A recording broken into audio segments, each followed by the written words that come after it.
हाँ भाई, तो आज का अपना टॉपिक क्या है भाई? Charge density. क्या है भाई? Charge density.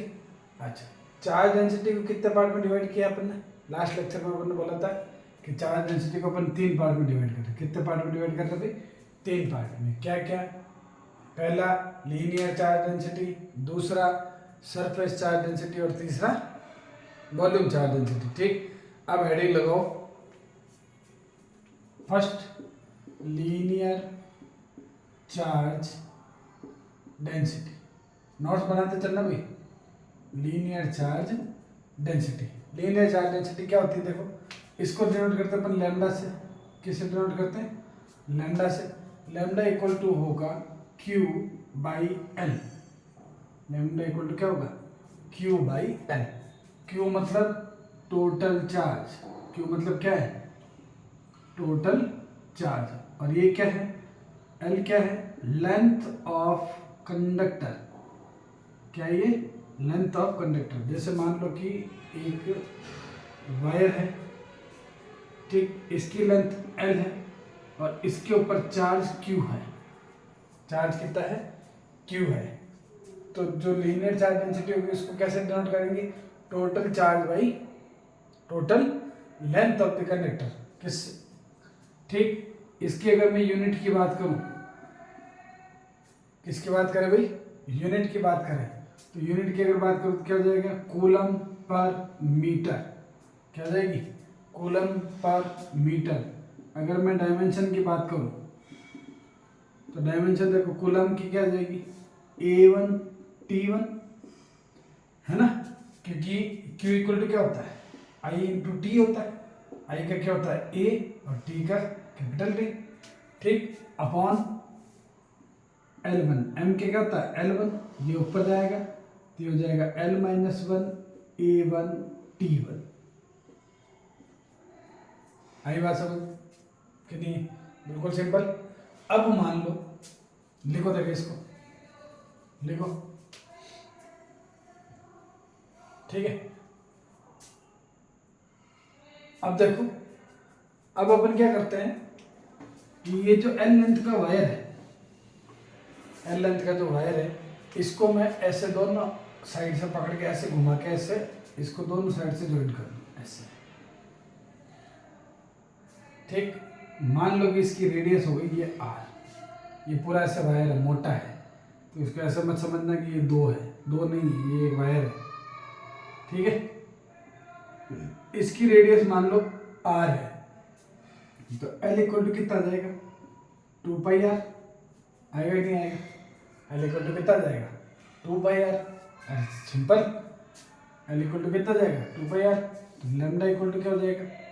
Q upon 2 pi R. आई बात समझ में कि नहीं आई? है ना? तो ध्यान रहे, लीनियर चार्ज डेंसिटी क्या होता है? Lambda equal to Q by L. ठीक, सेकेंड हेडिंग लगाओ, surface charge density. Second heading लगाओ, सरफेस चार्ज डेंसिटी। ठीक, सेकेंड हेडिंग क्या हो जाएगा? Surface charge density. कौन सी चार्ज डेंसिटी भाई? Surface charge density. इसको डिनोट करते हैं अपन सिग्मा से।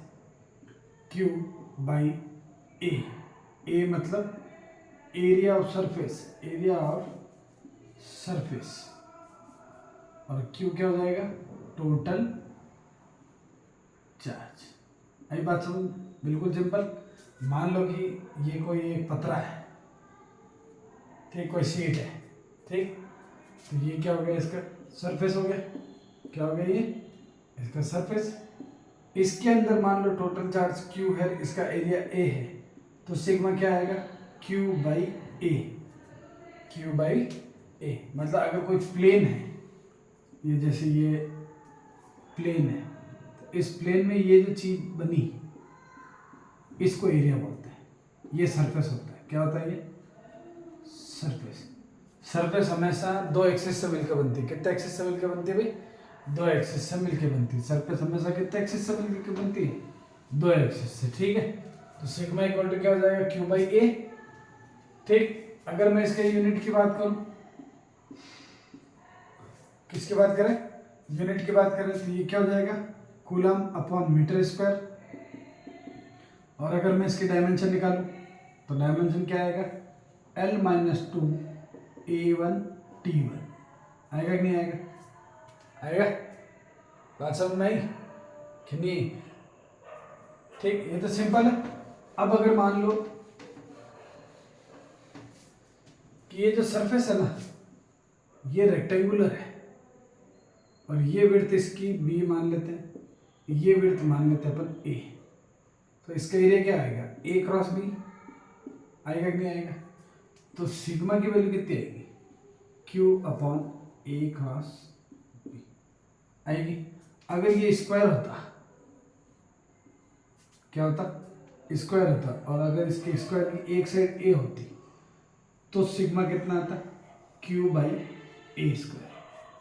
कितना आता भाई, q बाई ए स्क्वायर। बात समझ में? तो नीचे आएगा एरिया, ऊपर आएगा टोटल चार्ज। ठीक है, लिखो इसको।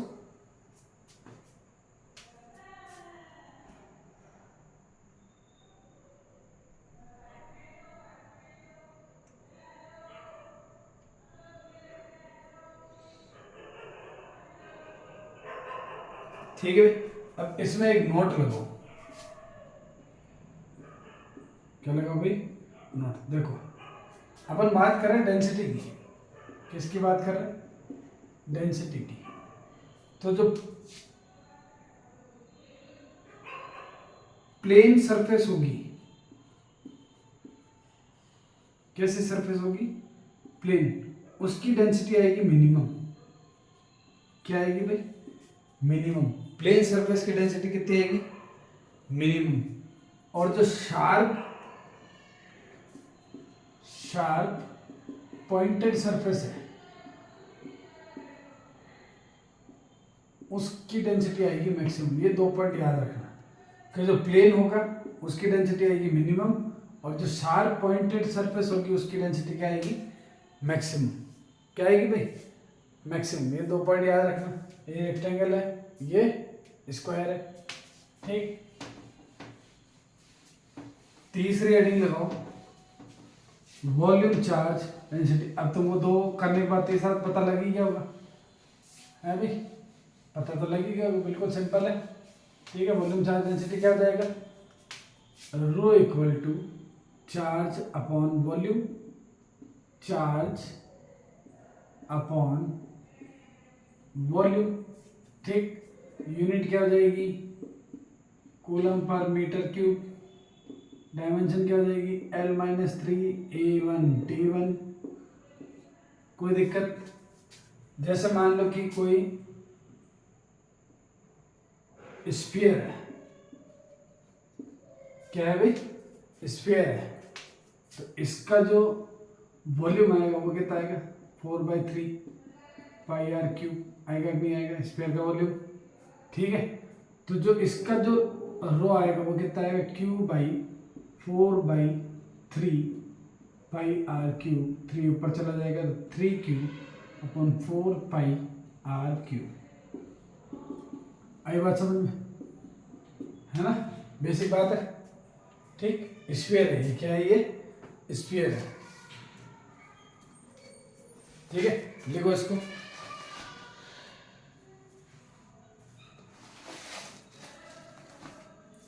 ले लिए भी, बहुत बढ़िया। अब देखो, अब हेडिंग लगाओ, डिस्ट्रीब्यूशन ऑफ चार्ज। हेडिंग लगाओ, डिस्ट्रीब्यूशन ऑफ चार्ज। हेडिंग लगाओगे, ये तो बात है डेंसिटी की। कितने पार्ट में डिवाइड करा अपन ने डेंसिटी को, 3 पार्ट में डिवाइड करा। कौन कौन सी, लीनियर, सरफेस और वॉल्यूम। अब हेडिंग लगाओ, distribution of charge. Distribution of charge. ठीक है, हमने क्या करा, मेजरली चार्ज को 3 टाइप से डिवाइड करा। फिर से क्या क्या, linear charge distribution, linear charge distribution, दूसरा सरफेस चार्ज डिस्ट्रीब्यूशन, और तीसरा वॉल्यूम चार्ज डिस्ट्रीब्यूशन। ठीक है, डेंसिटी भी 3 पार्ट में डिवाइड हुई थी और ये भी कितने पार्ट में डिवाइड हुई? 3 पार्ट में। पहला लिंक लगाओ, linear charge distribution, linear charge distribution, linear charge distribution. देखो लीनियर चार्ज का मतलब है कि एक लाइन में मान लो ये कोई वायर है जिस पर चार्ज ऐसे एक लाइन में डिस्ट्रीब्यूटेड, लीनियरली डिस्ट्रीब्यूटेड है। क्या है भाई? लीनियरली डिस्ट्रीब्यूटेड है। आई बात समझ में? इसको बोलते हैं अपन लीनियर चार्ज डिस्ट्रीब्यूशन। क्या बोलते हैं? Linear charge distribution. ठीक, बात समझ में आई? ठीक है, तो एक लाइन में बिल्कुल सिंपल, इसको क्या बोलेंगे? Linear charge distribution. अब मान लो कि यहां से एक छोटा सा टुकड़ा लिया जिसका चार्ज कितना है? D Q. कितना है? D Q. और इसकी जो लेंथ है वो डी एल है। लेंथ कितनी है? D L. इस पॉइंट से मान लो कि यहाँ कोई चार्ज रखा है क्यू नॉट। इस पर अगर मेरे को फोर्स निकालना है एफ, तो वो कितना आएगा? अगर मेरे को इस लेंथ में फोर्स निकालना है तो कितना आएगा? कूलम्ब्स लॉ से क्या आएगा? के Q1 Q2 upon R square आ जाएगा। तो F की वैल्यू कितनी है? के Q1 कितना है? D Q. Q2 कितना है? Q naught upon R square. ठीक, बात समझ में आई? तो सर अपन ने ये ऐसा क्यों करा? अब देखो लीनियर चार्ज डिस्ट्रीब्यूशन का मतलब क्या है कि लैम्डा इक्वल टू क्या आएगा? D Q by D T है, डी एल आएगा। क्या आएगा? D Q by D L. तो अगर मैं इसको थोड़ा ध्यान से देखो तो ये D Q equal to lambda into D L आ जाएगा। आ जाएगा कि नहीं आएगा? आएगा। इससे फायदा क्या हुआ? देखो F equal to K Q naught lambda into D L upon R square. ठीक, इससे फायदा ये हो कि अगर ये डी एफ होगा, अगर मैं इस पूरे लेंथ की वजह से पूछूं कि इस पर फोर्स कितना आएगा क्यू नॉट की वजह से, तो अपन क्या करेंगे? K Q naught lambda upon R square constant. ठीक है, अच्छा कॉन्स्टेंट है ये D L upon R square, दिया जाएगा इसका फोर्स।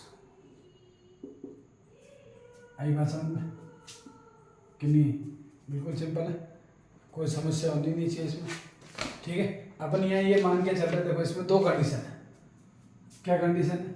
कि या तो इसका आर वेरिएबल होगा भाई, जैसे यहाँ से लोगे तो ये आर चेंज होता जाएगा, यहाँ से लोगे तो ये आर चेंज होता जाएगा, ये आर चेंज होता जाएगा, या और इसमें अपन ये मान के चल रहे कि ये जो लैम्डा है ये कांस्टेंट है। ठीक, अगर मान लो कि लैम्डा कांस्टेंट नहीं है, constant equal to not equal to lambda है, तो एफ इक्वल टू कितना आएगा? K Q naught integration lambda by R square into D L. आई बात समझ में? ठीक है, अपन को ये मान के चलना है कि भाई लैम्डा कांस्टेंट है। सवाल में भी दिया होगा, यूनिफॉर्म डिस्ट्रीब्यूशन लिखा होगा, तो लैम्डा क्या आएगा? कांस्टेंट आएगा। ठीक, उसके बाद अपन इस फॉर्मूले का यूज कर सकते हैं। ठीक है, तो ये कौन सा डिस्ट्रीब्यूशन है? लीनियर चार्ज डिस्ट्रीब्यूशन है। कैसा डिस्ट्रीब्यूशन है? लीनियर, क्योंकि चार्ज एक लाइन में रखा हुआ है, सिंपल। ठीक है, दूसरा हेडिंग लगाओ, surface charge distribution. Surface charge distribution. ठीक, अब देखो इसमें आपको पता है कि भाई सिग्मा इक्वल टू क्या होता है? क्यू बाई ए होता है। ठीक, अब मान लो कि यहाँ कोई एक सरफेस है ऐसी, इसमें ऐसे चार्ज डिस्ट्रीब्यूशन है।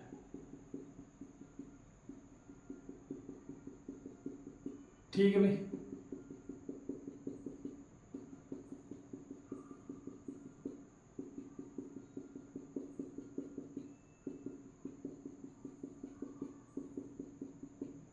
ठीक है। अब इससे मैं क्या कर रहा हूँ, यहाँ से एक डी एरिया का छोटा सा टुकड़ा काटता हूँ, ठीक, जिसका चार्ज कितना है, डी क्यू है। तो यहाँ सिग्मा कितना आएगा, डी क्यू बाई डी ए, ठीक। अब वही बात है कि इसकी वजह से फोर्स निकालेंगे, क्या निकालेंगे, एफ, तो कितना आएगा, K D Q Q naught upon R square R cap D F आएगा। डी क्यू की वैल्यू कितनी है भाई, K D A sigma Q naught upon R square. तो इसको थोड़ा अरेंज करके लेके sigma K Q naught D A upon R square, ये आई डी एफ की वैल्यू आई। सिंपल। देखो ये कूलम्ब्स लॉ है, क्या ये कूलम्ब्स लॉ, ठीक है। कूलम्ब्स लॉ लगाया अपन ने, फिर अपन ने सिग्मा डी क्यू की वैल्यू निकाली, किससे निकाली, sigma equal to D Q by D A की। ज़्यादा कोई गणित नहीं है, बिल्कुल सिंपल सी बात लिखी है। अगर मैं एफ की वैल्यू पूछूं तो कितनी आएगी, integration sigma K Q naught D A by R square, ठीक है। क्वेश्चन में बहुत आसान से काम हो जाएगा, बहुत आसानी से, ठीक है भाई। तीसरा लिखो, वॉल्यूम चार्ज डिस्ट्रीब्यूशन। तीसरा लिखो, वॉल्यूम चार्ज डिस्ट्रीब्यूशन। वॉल्यूम मतलब 3D सरफेस, मान लो ये क्यूब है, क्या है भाई, एक क्यूब है। इसमें से मैं यहाँ से एक छोटा सा क्यूब बाहर निकाल लेता हूँ, ठीक है, ये बाहर निकाल लिया अपन ने। तो वही वाली बात, D Q by V rho equal to D Q by D V. तो डी क्यू की वैल्यू कितनी आ जाएगी, रो इंटू डी वी आ जाएगी, आएगी कि नहीं आएगी, ठीक, ये हो गई। अगर मैं फोर्स निकालूंगा तो कितना आएगा, K rho Q naught D V integration 1 upon R square R cap, आएगा कि नहीं आएगा, ठीक है। तो तीनों सेम सीक्वेंस में है, ठीक है, सेम आंसर आता है, कोई दिक्कत वाली बात नहीं है। देखो देखिए इसको, तो अपन को डेंसिटी और डिस्ट्रीब्यूशन समझ में आया, ठीक है। डेंसिटी लैम्डा सिग्मा और रो, डिस्ट्रीब्यूशन में क्या यूज करेंगे, लैम्डा सिग्मा और रो यूज करेंगे।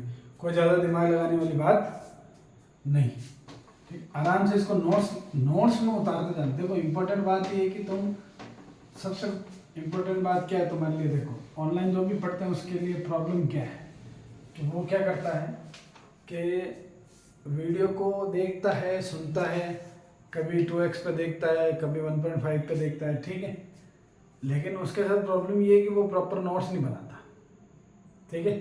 तो मैं नोट्स की फॉर्मेट में ही लिखवा रहा हूँ। तो आप क्या करो कि ये 2x के चक्कर में रहो मत, ठीक है, कि 2x की स्पीड में देख लिया, समझ में आ गया और फिर मैंने नेक्स्ट लेक्चर ले लिया, ऐसा नहीं करना है, ठीक है। प्रॉपर एक एक लेक्चर देखते जाओ, उसके नोट्स बनाते जाओ। मैं बोल रहा हूँ नोट्स तुम्हारे जब बोर्ड एग्जाम आएंगे तो उससे पहले तुम्हारे यही नोट्स काम आने वाले हैं, दूसरा कोई कुछ काम नहीं आएगा, सिर्फ नोट्स काम आएंगे। बोर्ड में खासकर नोट्स ही काम आएंगे, ठीक है। तो विशेष तौर से ध्यान रहे कि ये जो अपन पढ़ रहे हैं ना, इसको समझने के साथ साथ है ना, नोट्स फॉर्म में लिखते भी चलो और प्रॉपर एक कॉपी बनाओ, ताकि क्या है ना कि एग्जाम टाइम में तो भागते नहीं फिरोगे, यार तेरे पास कॉपी हो तो मेरे को दे दे, मैं फोटो कॉपी करा लेता हूँ, है ना, ये फालतू की चीज़ें हो जाएगी, ठीक है भाई। अब देखो नेक्स्ट हेडिंग लगाओ, गॉस लॉ। नेक्स्ट हेडिंग लगाओ, गॉस लॉ।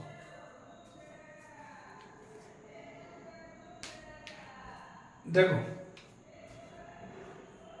गॉस लॉ किसकी बात करेगा, ये इंपॉर्टेंट है। हमको पता है भाई, देखो फ्लक्स अपन ने निकाला E into A, E dot A निकाला कि नहीं निकाला, निकाला। यहाँ पर इसको ऐसे भी लिखा था, इंटीग्रेट ई डॉट डी एस भी लिखा था, फ्लक्स। ठीक है। इसकी सहायता से अपन क्या कर सकते हैं, जब फ्लक्स अपने पास होता है तो इसकी सहायता से अपन इलेक्ट्रिक फील्ड निकाल सकते हैं, इलेक्ट्रिक फील्ड इंटेंसिटी निकाल सकते हैं। क्या निकाल सकते हैं भाई, इलेक्ट्रिक फील्ड इंटेंसिटी निकाल सकते हैं अगर अपने पास फ्लक्स हो तो। ठीक है, फ्लक्स होगा, सरफेस एरिया होगा, ये सब इलेक्ट्रिक फील्ड अपने पास निकाले। ठीक, गाउस ने क्या करा, जैसे मान लो कि एक वायर है, क्या भाई एक वायर, इस पर मान लो कि बहुत सारा चार्ज रखा हुआ है, यूनिफॉर्म डिस्ट्रीब्यूशन ऑफ चार्ज बात कर रहे हैं, बिल्कुल सिंपल बात कर रहे हैं। मान लो कि एक वायर है, इसकी वजह से अपन को यहाँ कोई पॉइंट P है, इस पर इलेक्ट्रिक फील्ड इंटेंसिटी कैलकुलेट करनी E। ठीक है, तो अपने पास सबसे बड़ी प्रॉब्लम क्या है कि यहाँ से ये डिस्टेंस मान लिया अपन ने R है, जैसे ही थोड़ा सा ऊपर जाओगे तो ये R चेंज हो जाएगा, R1 मान लो, फिर थोड़ा ऊपर जाओगे फिर R चेंज हो जाएगा, ये R2 मान लेते, फिर थोड़ा ऊपर जाओगे फिर ये R3। तो ऐसे करते करते ये जो वायर है इसके मैक्सिमम टुकड़े किए जा सकते हैं, बहुत टुकड़े, ये मतलब इनफाइनाइट टुकड़े किए जा सकते हैं। कितने टुकड़े किए जा सकते हैं, इनफाइनाइट। ऐसे असल में कोई चीज़ इनफाइनाइट होती नहीं है, लेकिन अपन मान के चले कि इसके हजारों टुकड़े किए जा सकते हैं। ठीक है, बहुत बढ़िया। अगर ये टुकड़े किए जाए तो अब हर एक की वजह से अपन इलेक्ट्रिक फील्ड इंटेंसिटी निकालेंगे। हर एक की वजह से क्या निकालेंगे भाई, इसकी वजह से मान लो E1 आएगा, फिर E2 आएगा, फिर E3 आएगा, फिर अपन सुपरपोजिशन लगाएंगे कि नहीं लगाएंगे, फिर क्या लगाएंगे, सुपरपोजिशन। तो ये जो काम कर रहा है ना, ये इन जनरल पॉसिबल नहीं है। तो इसके लिए गाउस ने क्या एक सलाह दी, क्या दी भाई है, गाउस ने एक सलाह दी। तो गाउस ने क्या सलाह दी, देखो कि कोई भी क्लोज सरफेस होगी, उसके अंदर जितना चार्ज है, उसका और परमिटिविटी का जो रेशियो होगा उसको फ्लक्स नाम देंगे अपन। क्या नाम देंगे, उसको फ्लक्स नाम देंगे। मतलब उसने बोला कि जो फ्लक्स है वो किसके इक्वल होगा, Q in by epsilon not. किसके इक्वल होगा, Q in by epsilon not. ये इक्वेशन नंबर 1 और ये इक्वेशन नंबर 2। ये गाउस ने नहीं दी है, ये गाउस ने दिया। आई बात समझ में। गाउस ने क्या बोला कि इन electric flux is a ratio of total charge enclosed by the surface and permittivity of the medium। ठीक, यहाँ अपन एयर की बात कर रहे हैं, किसकी बात कर रहे हैं भाई, एयर की बात कर रहे हैं। ठीक है, तो ये गाउस ने बात बोली। इससे क्या फायदा हुआ, इससे ये फायदा हुआ कि अगर इन दोनों इक्वेशन को थोड़ा ध्यान से देखें तो फाई इक्वल टू क्या आया, Q in by epsilon naught equal to integration E dot D S आया। तो अब क्या है कि अपन को ये जो वायर लिया था, इस वायर से अलग अलग इंटीग्रेट करने की जरूरत नहीं है। इस वायर से अपन डायरेक्ट इलेक्ट्रिक फील्ड एक साथ निकाल सकते हैं। अब सवाल ये है कि अपन बात करें कि कोई भी क्लोज सरफेस होगी, क्लोज्ड सरफेस कैसी होगी, क्लोज। तो सर सवाल ये है कि सर ये वायर क्लोज तो है नहीं, वायर क्या नहीं है, क्लोज नहीं है। ठीक है, तो गाउस ने इसका भी सॉल्यूशन दिया। गाउस ने ये बोला कि ये जो क्लोज सरफेस है ना, ये एक इमेजिनरी सरफेस मान लो आप, और उस सरफेस को नाम दे दो गाउसियन सरफेस। जो भी ऑब्जेक्ट है आपके पास, जो भी एलिमेंट है, उसके चारों तरफ क्या करो, एक गाउसियन सरफेस बना दो, और उस सरफेस के अंदर जो चार्ज होगा वो तुम्हारा टोटल चार्ज हो जाएगा, और उसमें एप्सिलॉन नॉट का भाग दे दो, तो तुम्हारे पास डायरेक्ट फ्लक्स निकल जाएगा। तो इसकी हेल्प से इलेक्ट्रिक फील्ड निकालना ज़्यादा आसान हो गया, इसके हेल्प से इलेक्ट्रिक फील्ड निकालना ज़्यादा आसान हो गया। तो गाउस के स्टेटमेंट में सबसे इंपॉर्टेंट दो word, any close surface Q in और एप्सिलॉन नॉट, क्यू इन और एप्सिलॉन नॉट। ठीक, तो क्या बोलेंगे इसको, the total flux passing through a closed surface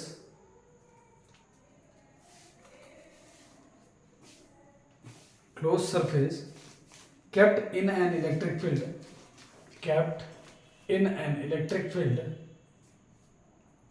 is equal to the product of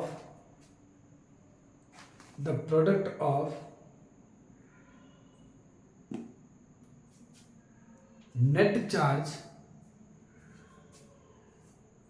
inside the surface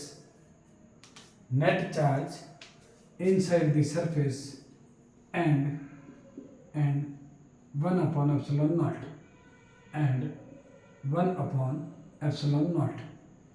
ठीक, आई बात समझ में। ध्यान से सुन के इस स्टेटमेंट को लिख लेना, ठीक है, ध्यान से सुन के लिखना, यूँ नहीं रहे हड़बड़ी में कुछ भी लिख दो अपनी मर्जी से, इसको ध्यान से सुनना जो मैंने बोला और उसको लिखना, ठीक। उसके बाद ये सब उतारना। अच्छा, वो स्टेटमेंट लिखने के बाद तुम क्या करो, ऐसे तो नहीं, स्टेटमेंट सुन लिया सबने, ठीक है, ध्यान से एक बार नहीं 2 बार सुन लेना वो स्टेटमेंट। देखो बोर्ड के हिसाब से नोट्स लिखना जरूरी है।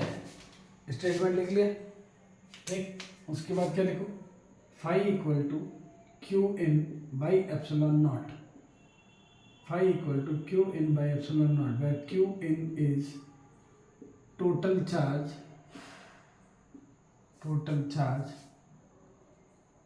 enclosed by the surface, epsilon naught is permittivity of air or vacuum, और phi is a flux, आई बात समझ में, ठीक। तो ये तुम बोर्ड में लिख के आओगे। 1 नंबर का अगर मान लो पूछ लो what is the Gauss law, तो स्टेटमेंट के बाद में ये, उसके नीचे ये 3 चीजें लिख के आओगे, ठीक है। आई बात समझ में के लिए, ठीक है। अब लिखो गाउस थ्योरम, गाउसेस थ्योरम। इस थ्योरम में इन्होंने क्या बोला कि फाई इक्वल टू आएगा Q in by epsilon naught equal to integration E dot D S. Most important, अगर तुमको बोर्ड में 1 नंबर में पूछा what is the Gauss theorem, तो थ्योरम तो ये होगी, और गाउस लॉ पूछे तो ये होगा, दोनों में डिफरेंस है। ये थ्योरम है, क्या ये थ्योरम, ये लॉ है, ठीक। इसकी हेल्प से आप using this electric field intensity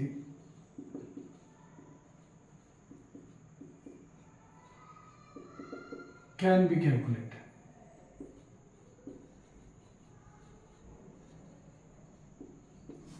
ठीक। इसकी हेल्प से आप क्या कर सकते हो, इलेक्ट्रिक फील्ड इंटेंसिटी कैलकुलेट कर सकते हो। आई बात समझ में कि नहीं। अब लगाओ